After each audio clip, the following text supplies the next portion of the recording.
जय श्री राम मित्रों। जब गरुण जी कागभुसुंडी जी के आश्रम में पहुंचे, गए गरुण जहां बसई भुसुंडा। पक्षीराज गरुण जी वहां गए जहां कागभुसुंडी जी प्रतिदिन राम कथा का वर्णन करते हैं। कागभुसुंडी जी कथा प्रारंभ करने ही वाले थे, तब गरुण जी ने वहां प्रवेश किया। और जैसे ही गरुण जी ने उस आश्रम में प्रवेश किया तो मन प्रसन्न हो गया। माया मोह अज्ञान सब चला गया।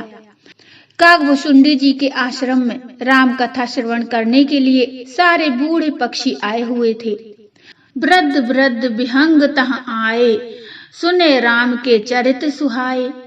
गरुण जी का अपने आश्रम में प्रवेश देखकर कागभुसुंडी जी ने उनका बड़ा आदर किया और बैठने के लिए सुंदर आसन दिया। अति आदर खगपति करि कीन्हा, स्वागत पूछ सुहासन दीना। कागभुसुंडी जी अपने मन में बड़े प्रसन्न हो रहे हैं कि भगवान की कृपा से आज मुझे गरुण जी की उपस्थिति में सत्संग करने का अवसर मिला है। गरुण जी से पूछने लगे, हे पक्षीराज गरुण जी, आपने जो यहाँ आने की कृपा की है उसका प्रयोजन क्या है? आप यहाँ किस प्रयोजन से आए हैं? गरुण जी ने कहा, मेरे आने का प्रयोजन तो यहाँ आते ही समाप्त हो गया। मेरा अज्ञान सब चला गया, मेरा सब संशय दूर हो गया।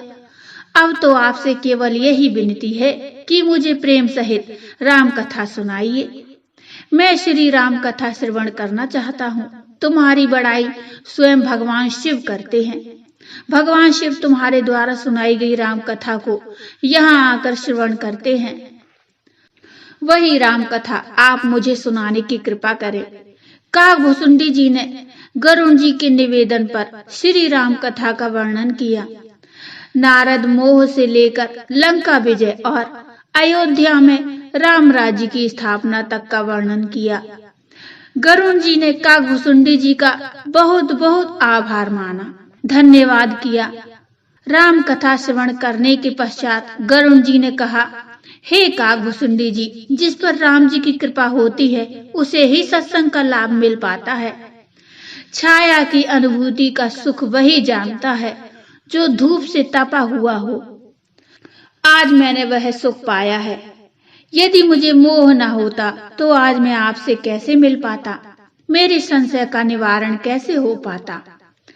जो नहीं होत मोह अति मोही, मिलते तात कवन विधि तोही।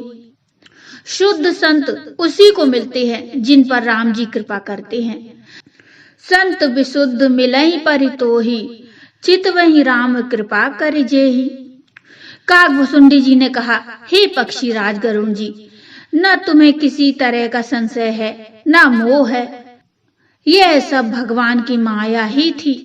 इस बहाने भगवान ने तुम्हारे अंदर संशय प्रकट करके मुझ तक आने को प्रेरित किया और इस बहाने श्री राम जी ने मुझे बड़ाई प्रदान की है। तुम्हि न संशय मोह न माया, मोह पर नाथ कीन तुम दाया। पठई मोह मिस खगपति तोही, रघुपति दीन बड़ाई मोही।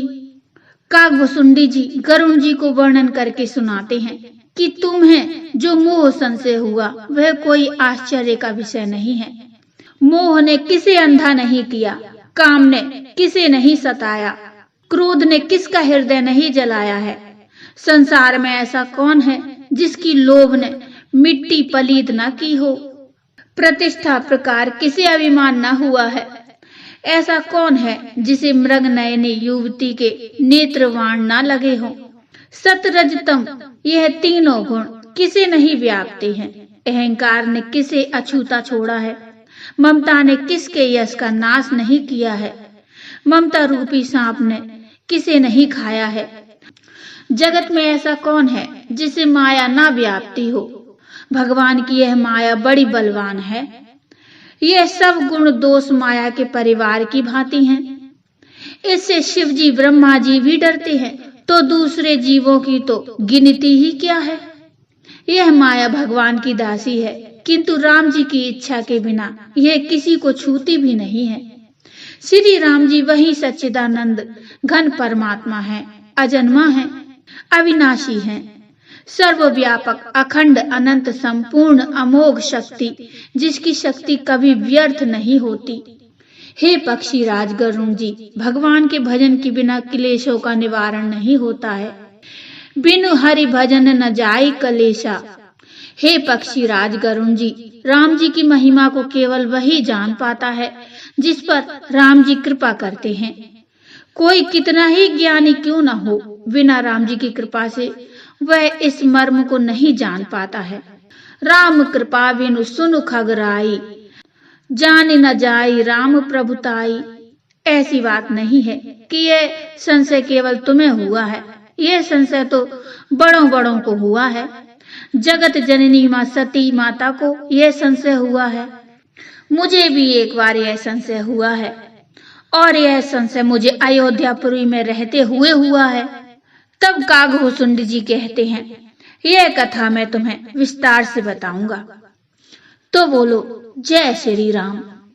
मित्रों, ये प्रसंग आपको कैसा लगा मुझे कमेंट में बताइए। कमेंट में जय श्री राम अवश्य लिखिए।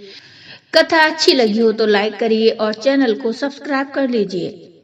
मिलते हैं एक और नई प्रसंग, नई कथा और रामचरितमानस का पाठ लेकर। तब तक के लिए जय श्री राम।